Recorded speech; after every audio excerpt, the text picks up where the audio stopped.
Hi there, it's Lulu Garcia Navarro. This week, we're going to be re-airing an interview I loved from last year, a conversation with Demi Moore. When we talked, Moore's movie The Substance was just about to open in theaters. At the time, I noted that she was already getting awards buzz for her performance. And just this week, she received her first ever Oscar nomination for Best Actress for that film, making it a great time to revisit this conversation. Don't worry, we'll have a new episode next week, but for now, enjoy my interview with Demi Moore.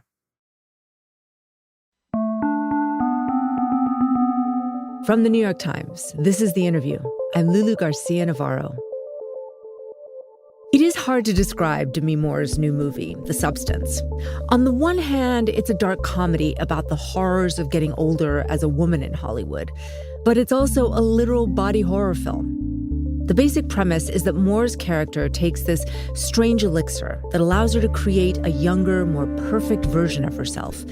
And you can see that creation in bloody, visceral detail.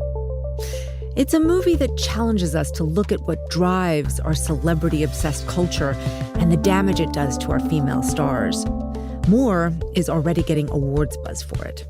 And even though, I'll confess, I was kind of grossed out watching it, I also couldn't look away. I've been mesmerized by Demi Moore my whole life. One of her first big films, St. Elmo's Fire in 1985, made me want to go to where it was partially set, Georgetown University, which I eventually did. Ghost, with that famous scene of her making pottery with Patrick Swayze, made me want to live in a New York loft. That, alas, never happened. Her later films, like A Few Good Men, G.I. Jane, and Decent Proposal, were basically the metronome of my younger life.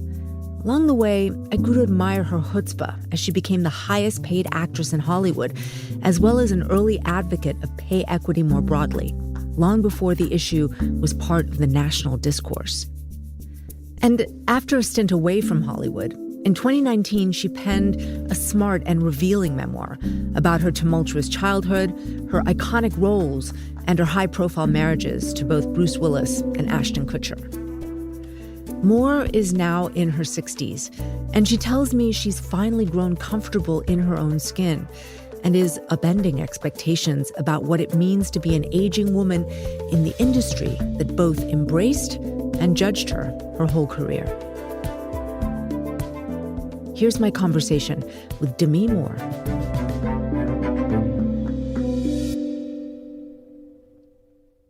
I see we have a special guest. Yes, we do. Peel off the little mouse. Peel off the little mouse. And just because people won't be able to see you, you have Pilaf in a sling?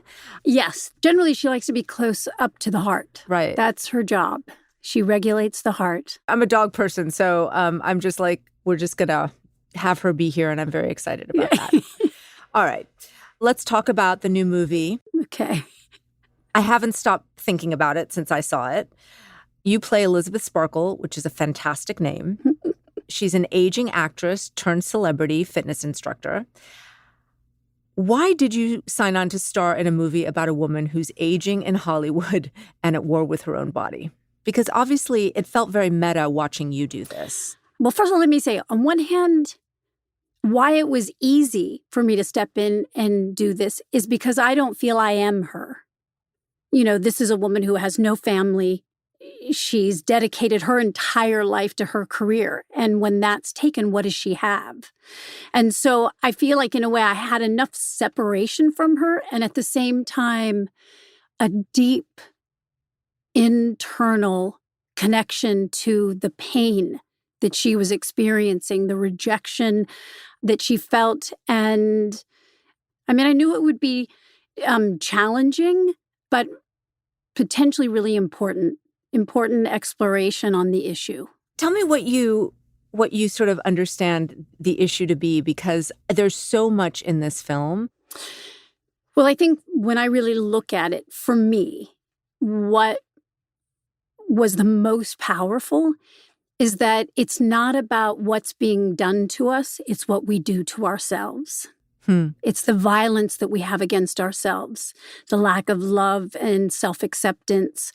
And that, you know, within the story, we have this male perspective of the idealized woman that I feel like we as women have bought into.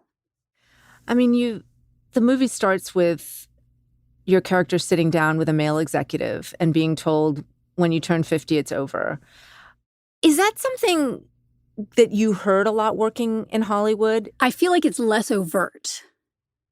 It's less overt and a little bit more of the unspoken perception that your desirability, and I think there's a line in the film that, says this, that like your desirability as a woman is done with your fertility, which for me it's a perception that's been bought into, but it doesn't make it the truth. I was watching you, and there's a real vulnerability to your role, which is you're naked in a lot of the film. Mm. And I was thinking about what it meant for you to be so exposed now in your 60s as opposed to your 20s.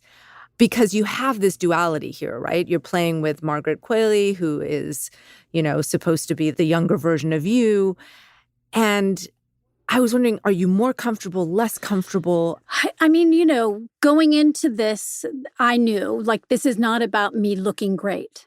And in fact, it was, on one hand, to be honest, there was a certain liberation in the role that wasn't having to be perfect. Mm. And it's not that there aren't shots in it, like where I go, oh, my ass looks awful. But I'm also okay with it. I'm in acceptance of it. And I think part of what was interesting is that Elizabeth is being rejected, and it's not that I look that bad. You look unbelievably fantastic. But it's not like... But you can see that you're not 20. Exactly. But I certainly went through very thoughtful consideration about all of it, going in, knowing not only that, knowing that there were going to be shots and angles and things done to actually accentuate not looking good. But I think that there was great beauty in that. I've struggled with letting my vulnerability be seen in my personal life, even though I know that our greatest power is our vulnerability. And yet I fight against it all the time. I watched you in that scene where you're standing fully naked and you have a close-up of your backside and all of it. And I thought, that's incredibly brave. And then I thought, I'm not happy that I feel that is brave. That's an interesting thought. I think that the idea that it related to being brave is because we all know that we age. And so it's not as plump and robust and tight. It's those things that are parts of the body that we don't necessarily always want everybody to see when it's not what it used to be. And they make it a really big feature of the film. I mean, you get all the close-ups of Margaret's body and I don't know how old she is. 20-something. 20-something, yeah. And she looks it. And so you're seeing it in comparison. What were you thinking when you saw that comparison? What's interesting is, it goes back again to that male perspective of the idealized woman. The one that's being rejected because the ass isn't as plump and as high and as tight. And, this other that's being celebrated. And, I guess, in looking at it outside of the first knee jerk of like, oh, like I didn't love my butt, it was really more for me I felt more proud of the power between showing the two, the vulnerable part and the part that has yet to experience. Like she's like newly born. She doesn't know yet what life is. So the question is, would you trade your wisdom for a tight ass? And where do you land on that question? I would like to not have to choose. And I think part of, for me, the liberation of doing this film was in a way of realizing that I'm here to define who I am at almost 62. And I don't need to play by any rules that have existed up until now. And I don't know what that is because I haven't been here before. You know, it's like the idea I remember long ago, somewhere, like, you know, hearing in passing that at a certain age you shouldn't have long hair. And I think unconsciously, there was a part of me that didn't buy into that said, well, who made that rule? And so somehow, after I had shaved my head for G.I. Jane, I just started to let my hair grow. I don't know if it's a part of me that's a bit rebellious or that's also just trying to challenge the question. Just because that's how it's been, that doesn't mean that's how it has to be. Do you think all women should shave their heads at some point? Well, I would say that there is a very powerful experience with shaving your head, and I probably never felt more naked than when my head was shaved. It was quite life-changing, in fact, because not only did I realized, like, we as women, when we have our, we kind of move through the world, we go like this, whereas men move very direct and very forward without apology. You're moving your hand like undulating. Yeah, like we move side to side, kind of, you know, and when I didn't have that, I sat in myself in a very different way. I feel like I took and had a strength. And you see the length of my hair. It's not how I wanted to, go forward with having a shaved head, but it was very empowering. You sound like you've gotten to some degree of acceptance about where you are in your life. And after struggling with self-image for such a long time, after struggling with, being in the public eye and being judged. And I do want to ask you about, though, what you think about discussing this stuff openly. Is it better to talk about it and normalize it, or is it better to keep it private and say, it's none of your business what I do? I don't know. This is a kind of a tough question. I've lived a life that's both been extremely private and public. And it's been, I've had a huge learning curve with that. I had talk about feeling unsafe, like that, to the point where I felt like my life had become almost agoraphobic and I never wanted to leave my house. And so there's, I don't know if there's any one right way. But I think it really is about the individual. I mean, your book is an incredibly open memoir. I mean, it is one of the best celebrity memoirs I've read. Oh, gosh, thank you. And it's also very revealing in a way that is at times shocking in someone as well-known as you are, and clearly deeply emotional. It came out 5 years ago. I'm wondering what it feels like now that it's been out in the world for a while to have revealed so much of yourself. I was very thoughtful about what I shared, because there's a lot more life that's lived than is in the book. And I think for me, the personal catharsis was in really exploring the essential question that I had, which is, how did I get here? Like, how did I get here? Like, coming from where I came from, on paper, like the life that I've lived, like it was... Growing up poor with an extremely dysfunctional and unstable household. Yeah, no education, no guidance, no safety net, like on my own at 16. And to really, like, the places I've been, the people I've met, the opportunities that of things I've experienced. And it was like, how did I get here? Wow. And then the other part, obviously, is I start the book with my life really, like, having exploded. And so then the question was like, how the fuck did I get here? And so looking at the parallel of those two things allowed me also to be able to really see the gifts within all of the challenges that occurred. And in fact, it gave me a deep compassion for my mother. Because I thought, if I can't find compassion for my mother, an innocent being who came into the world just as we all do, how can I expect my children to have compassion for me, for my failings?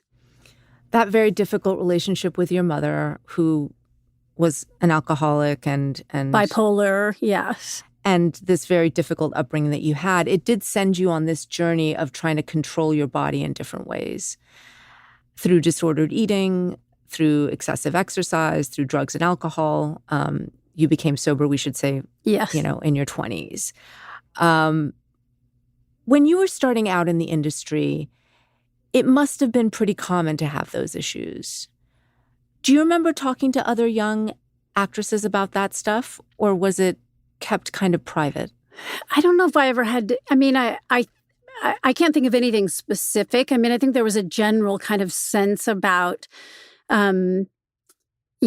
certain expectations. But, I look in particular coming out of the 80s and the 90s, where there was, I think, a greater pressure for perfection that kind of existed. If you look at any advertising, everything was very clean and perfect, and there wasn't any body inclusivity. There wasn't, there was a more extreme standard of beauty that existed, and I did, as I wrote in the book, personally experience being told to lose weight on quite a few films before I ever even had my children. And again, those were humiliating experiences, but the true violence was what I was doing to myself. The way in which I tortured myself, did extreme crazy exercise, weighed and measured my food, because I was putting all of my value of who I was into how my body was, how it looked, and again, giving other people's opinion more power than myself. When did you realize that was having such an enormous effect on you? That the outside gaze, not only just of men, but of everybody, was really damaging your own sense of who you were? I think after I finished G.I. Jane is when I had a huge shift. Because I think I had manipulated my body. I had changed it over multiple times through just pure force and discipline. And when I finished that film, I think I was so kind of worn down in this battle that I had been in, that I finally surrendered. And I feel like I just started to ask to be my natural size because I didn't know what it was. I literally couldn't go in a gym. I couldn't control food in that way. And I really experienced the gift of surrender, not giving up, but surrendering this idea that I was actually in control. And I moved into probably what I would say was almost like a spiritual awakening of really knowing what it is when you accept yourself exactly in that moment, even if you don't like it. Was part of that to do with the fact that you had transformed yourself so much for that role and it had been not well received and you were getting a lot of criticism? It was coming off of the back of Striptease as well. Mm-hmm. That it just turned off that spigot? That you just were I'm not going to listen to this anymore? Even before any of that happened, I think that I truly was physically worn down. I finished that film with a shaved head and I was 138 pounds. And for me, that's a lot. And I felt like I didn't, I felt like this, it's not that I was a different person, but I didn't know who, it was this thing where, and, I think on a personal level, I finished that. And then not too long after I finished, my mother was dying. My relationship was starting to kind of disintegrate. And so I think it was all just mounting. It was like I needed all of that happening at once, actually, to get me to the point of surrendering and letting go. I mean, you were someone who, and especially at this point, you were one of the most famous women in the world, a lot of interest in your personal life, and just this sense that you were being too well paid, you were too powerful, you were too much. Well, I think I can look back, and on one hand, with striptease, it was as if I had betrayed women. And with G.I. Jane, it was as if I had betrayed men. But I think the interesting piece in that is that when I became the highest paid actress, there was something, if you really look at collectively, why is it that at that moment, the choice was to bring me down? And again, I don't take this personal. I think whoever it had been, this may have happened to. But because I did a film that was dealing with the world of stripping and the body, I was extremely shamed. And I think anyone who had been in the position that was the first to get, that kind of equality of pay would probably have taken a hit. At that moment, your husband, Bruce, was getting paid a huge amount of money for doing films. Did you compare yourself to him? Did you talk about it with him? Did he understand that you asking for equal pay was fair? I mean, because you were married to a fellow actor. So, I mean, I never really spoke about it because, again, for me, I wasn't in competition with anybody else. It was about my own competition with myself to see what's the best that I can do. You didn't understand that it had significance for all female actors? Oh, 100%. I knew that a new baseline being set, that for me was the greatest gift of all of it. But inside myself, it wasn't about comparing myself to him. I had yes, I saw what they got paid. It was really more about just why shouldn't I? If I'm doing the same amount of work, why shouldn't I? And, it's no different than when I did the cover for Vanity Fair pregnant. I didn't understand why it was such a big deal to, and why women, when they were pregnant, needed to be hidden. Why is it that we have to deny that we had sex? That's the fear, right? Is that if you show your belly, that means, oh my gosh, you've had sex. This is, of course, the Vanity Fair cover shot by Annie Leibovitz that broke the internet before there was the internet. Of you naked and pregnant. And this is the thing. There are these moments throughout your life and your career where your physical self has been at such the forefront of culture and has been really pushing the boundaries all along. And you yourself were feeling terrible about yourself. I think that's one of the misconceptions is that when I did things like this idea that, I love my body so much, versus what the truth was is that these things were coming along. Obviously, I was choosing them, but I think that it was all in service to helping me try to overcome my issues, my self-loathing, my feeling of not being enough, and to help build my confidence, actually not because I was confident. It's kind of like a fake it till you make it approach. Oh, that is my primary university. That's funny. I'm wondering what you make of this moment now where everything is being reassessed. We look back at how women were treated in the 90s and the 80s. And I'm wondering what your thoughts have been on watching the culture shift.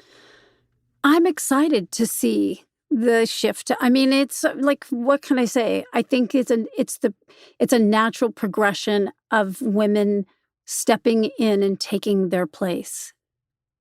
That's it. We're not, I look at my daughters and there are things they would never question that, about what they can and can't do in ways that, were perhaps limitations that existed in my time at their same ages. Sorry, Mouse. I was talking really big with my hands and I interrupted Pilaf's sleep. Sorry. Does that make sense, by the way, what I was just saying? It does. It does. I also am wondering with the cultural shift, isn't it just like you're pissed off? Like you had to go through all that and now the culture's finally caught up with you? No, because why would I waste my energy being pissed off? I remember sitting down with my team and saying, you know, I had done G.I. Jane. Like, I really wanted like kind of like an action kind of film. I felt like that was like something that, you know, I would really love to explore, and kind of being looked at with these polite faces, but like, you're crazy. And I can look and see, well, since that time, actresses of like that next generation down, where that started to open up. And I don't need to be pissed off. I can feel disappointed that that didn't happen for me. But I feel equally in like celebration that thank God it is. Thank God it is. I don't want to end without asking you how Bruce Willis is doing. Obviously, there's a lot of interest and concern. So. Of course.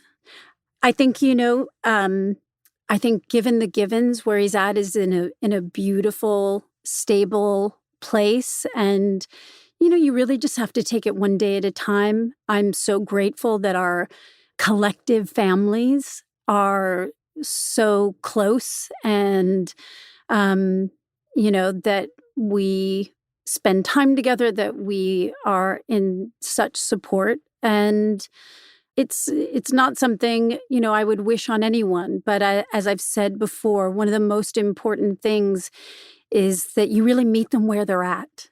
And you let go of any attachment to what they were or what you would want. And you really take the joy of all of the moments you have with where they are, which is so sweet and loving.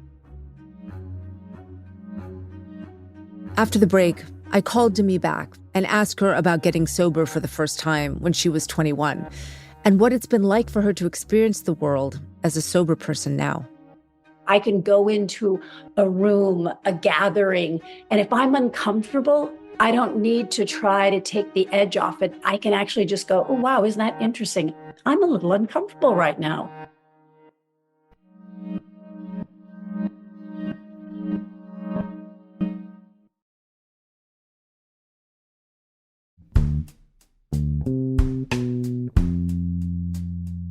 Hi, Lulu.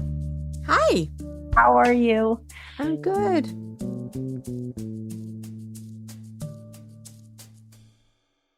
So I came away from our first conversation thinking about how in all these different ways you were ahead of the culture.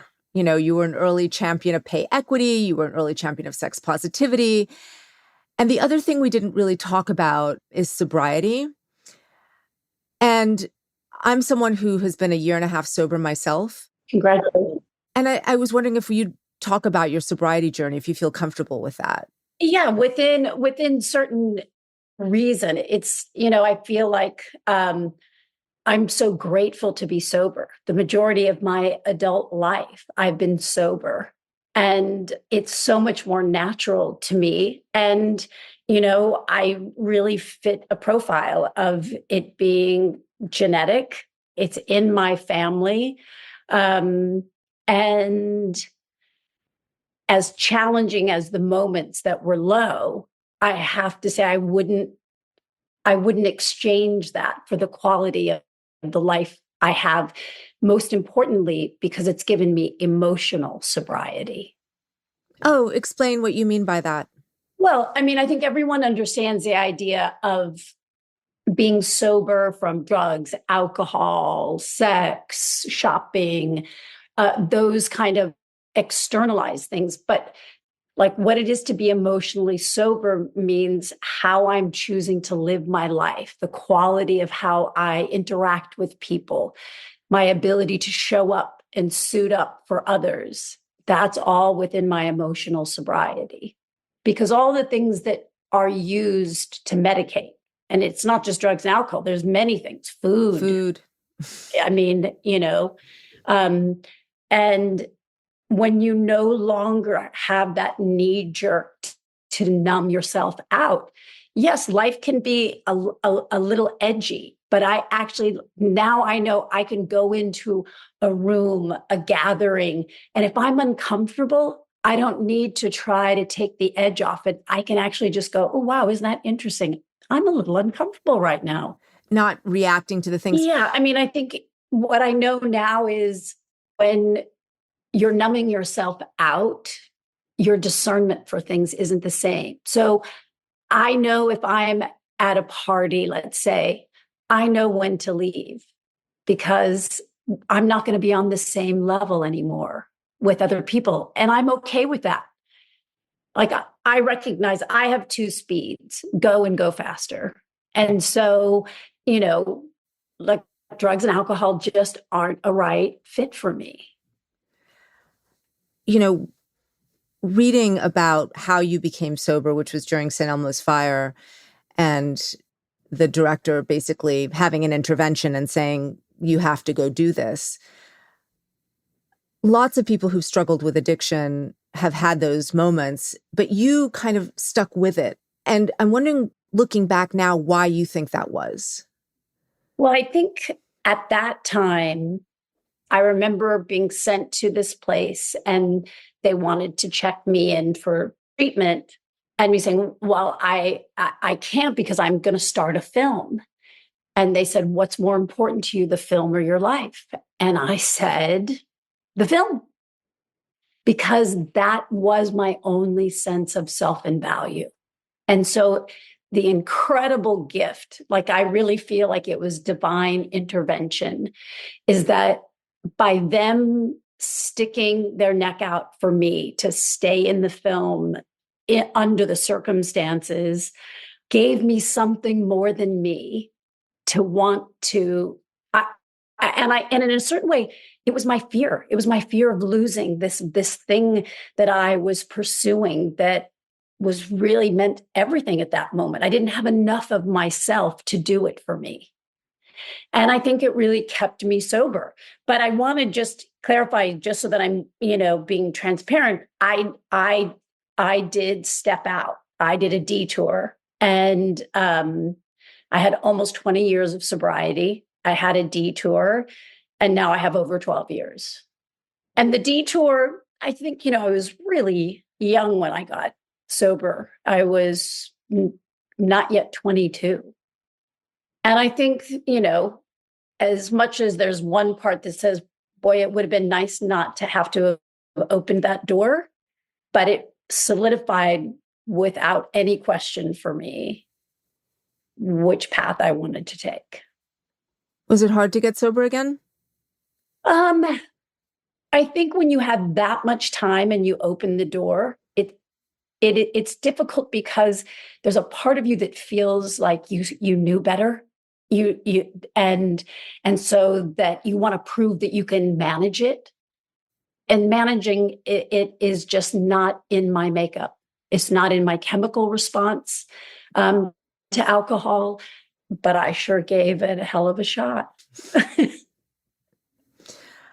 Okay, a few more questions, and then I will let you go. There have been reports of a St. Elmo's fire reboot. True or not? There are some discussions, yes. It's kind of early stages, but from my understanding, I think pretty much everyone from the original cast is in, or at least open and interested, which I think, it would be really fun. There was something, it was such an important and time for us as young actors. And when Andrew McCarthy just did the documentary, I was just in New York and went to the screening and sat on a panel. Ali Sheedy was there. And I realized I hadn't seen her probably in, I don't know, almost 30 years. And that was crazy. But yet I can't, like, the feeling I had when I saw her, it just, like, I felt my heart expand in that way, because I think we were all just so young, and it was kind of exciting, and this like shift that was occurring, in our industry of films being made about things that were happening in our lives. It just was just I don't know. So I think it would be fun. Something that stuck with me is that you said in our first conversation that there was a period in your life when you became almost agoraphobic and didn't want to leave your house because of the burdens of fame. At this point, you've been famous for decades, and I'm wondering what your relationship to fame is now. Well, it's interesting. I'll give you an example. I think that the time that I was talking about was feeling like how I was experiencing and holding, like, with being out on the street and paparazzi popping up. And I felt that I was in a battle with them, and my privacy was being invaded, and I felt unsafe. And what I realized is, our bodies don't know the difference between a gun and a camera. All we know is we're being gone after. And so I didn't know, I hadn't really processed how to regulate that feeling of somebody trying to take from me. Somebody was, like, in a sense, attacking me. And I feel like now my relationship with it is I experience it with ease and grace. Like yesterday, my daughter Scout and I were going to a friend's surprise birthday, and we were walking from the car where we parked, and out of nowhere, two guys popped up. And the difference is now I don't hold it as that they're taking anything from me, that I am under siege. And that doesn't mean I always like it. Like, did I like that they popped out of nowhere? But, I don't. And so I don't know. That's the only part I can think of fame. Because I guess in general, I don't think about it very much, actually. Thank you so much. I've really, really enjoyed this. Thank you for being so open. Oh, my pleasure. And really, well done. Bravo for the year. That's amazing. Thank you. That's Demi Moore. The Substance opens in theaters nationwide on September 20th. This conversation was produced by Seth Kelly. It was edited by Annabelle Bacon, mixing by Sophia Landman. Original music by Dan Powell, Alicia Baitub, and Marian Lozano. Photography by Devin Yelkin. Our senior booker is Priya Matthew, and our producer is Wyatt Orm. Our executive producer is Allison Benedict. Special thanks to Rory Walsh, Renan Borelli, Nick Pittman, Jeffrey Miranda, Jake Silverstein, Paula Schumann, and Sam Dolnick. If you like what you're hearing, follow or subscribe to The Interview wherever you get your podcasts. To read or listen to any of our conversations, you can always go to nytimes.com/theinterview. And you can email us anytime at theinterview@nytimes.com.